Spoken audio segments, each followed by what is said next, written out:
Between 2008 and 2011, the Springboks won 30 of their 48 matches with Peter De Villiers at the helm, a 62.5% win ratio. What we forget about Peter De Villiers, he took this country to #1 in the world. He took them right on top of the IRB standing to be #1.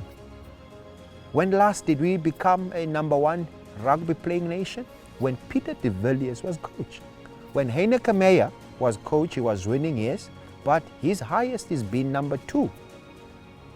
Peter De Villiers took us to #1 without us having won the World Cup, but he took us to be #1 in the world. And that is something I think is the biggest achievement. Is the biggest achievement than the coach that followed him thereafter, because none of them to date have ever tasted #1 slot. Since parting ways with the Springboks in 2011, it would take Peter 7 years before landing another coaching job. This time, he was coach of the national team of Zimbabwe. He can barely find a job as things stand now, and yet he's a Springbok coach who won all those things. You know, I think of any Springbok coach, he's probably the only post-isolation, he's probably the only coach who's won in New Zealand twice. He's got the best record against New Zealand, and you know, for him to sort of struggle as much as he does, I know he's got his involvement with Zimbabwe now, but with respect to Zimbabwe, it's not exactly sort of tier 1, you know, rugby in terms of our rugby.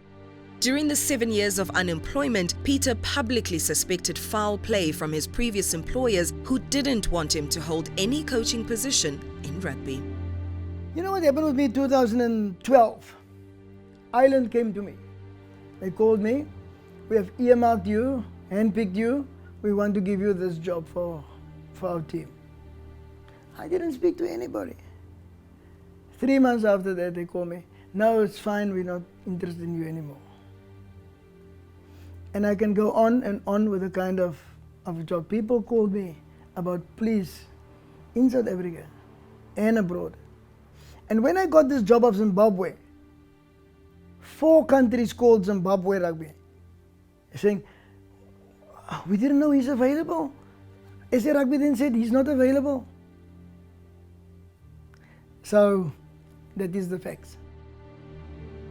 Having worked in the junior ranks for a long time, his bond with the players has always been strong and visible, even in the senior teams. He has always protected his own players, no matter the circumstances.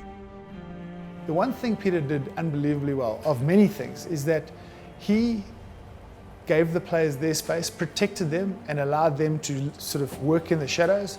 And he was the guy up front, making the noise, telling the stories, keeping the media busy, and keeping them off our backs. Our coach did not teach us to lie down, you know, but he also allowed us to express ourselves. You know, in a World Cup final, 21 years old, I'm a prop, but I think I got a ball just outside the 22 one time, and I grabbed it through for JP Peterson to run and score. I've never been allowed to do that ever again in my rugby career. Ever, I mean ever, ever. Even at club level, I've played and coaches be like, when's on? When? You know, everyone reins you back, but Peter allowed you to express yourself. Just when you make a mistake, know what your mistake was and how to fix it. And if there's consequences, you take the consequences and you grow as a man. But otherwise, express yourself, go out there and do it. His biggest strength was that he was a man manager. He got that change room behind him.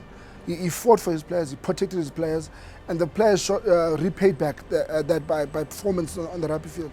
There's nothing that you can coach a Victor Matfield, a John Smith, you know, a Skalk Berger, a Fourie Duprea, a Brian Abana, an Otto Ndungane, you know, a Bistum Tawarira.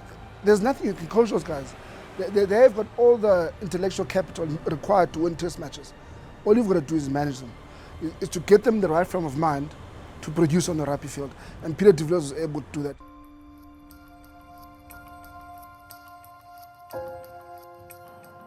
While Peter remains a controversial figure, there is no doubt about the influence and the role that he's played in careers of many rugby players who became household names, especially the players of colour.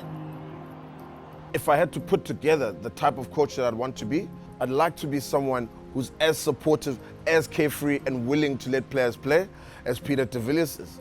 But at the same time, I'd like to be someone who's as stern as Peter De Villiers is as well. You know, he always used to tell us, you know, if you keep on looking back, you'll end up going backwards. He says, eyes front, keep going, next job. And he gave us a very different perspective of how to perform at a high level without the anxiety and the stress, because he took a lot of that off of us.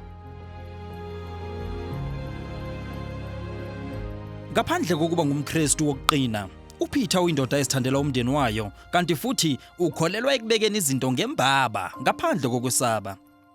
Also, he was a man of God, a guy that he believed in God deeply, and carried a very good relationship, I believe, and also believe that he was there for a greater purpose, that he was only there serving other people to get better and making sure that South Africa keeps shining. He loves his children unconditionally. He will go to the end of the earth for them. The same with his rugby players, but all of them, with their families. Like I told you, he will send a guy home to be with his family rather to play a big test match. Peter, I've never heard Peter hop on a negative thing. Hence, his favorite saying, which is one thing that I did take from him, was, even the bad times are good. So he's not one person that would stay on anything that's negative. You'll find a positive way to spin it. Like, as I said, his favorite saying was always is, even the bad times are good. And that's one thing that is just, I use it in my coaching now. You know, I've had teams that have done badly, 2 consecutive games, whatever, but you try and find the positive in it. And you always have one dodo who want to hop on with the fact that we just lost. And even the bad times are good. He tried to be the winner all the time, no matter what he does. He tried to be the winner. He also told his guys, listen, we must win. We must win. He may not have won the World Cup while in charge of the Springboks, but Peter De Villiers' contribution in South African and World Rugby is quite immense.